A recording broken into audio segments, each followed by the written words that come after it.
compagnie toujours de Nathan Dever, de Raphaël Steinville et puis de notre invité ce soir, Philippe Bilger, qui publie chez Heliopol Me Too Much, ouvrage dans lequel, Philippe, vous vous interrogez sur les dérives du mouvement MeToo.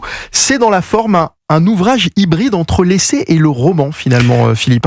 Absolument. Vous avez raison de dire que je dénonce les abus existants et possibles et les dérives de MeToo dans un extrémisme parfois qui peut choquer, mais j'insiste sur le fait aussi que dans ses origines, dans son inspiration, MeToo est un mouvement que j'approuve.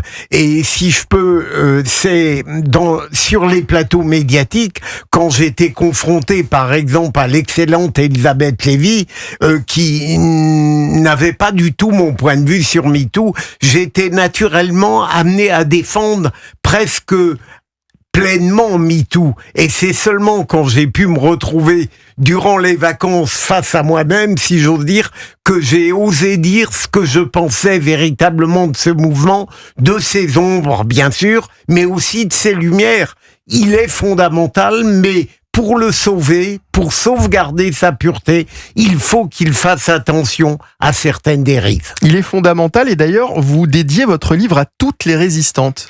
Voilà, et puis-je parler encore plus sincèrement que d'habitude, je voulais le dédier, ce petit ouvrage, aux résistantes qui n'avaient pas attendu MeToo pour résister.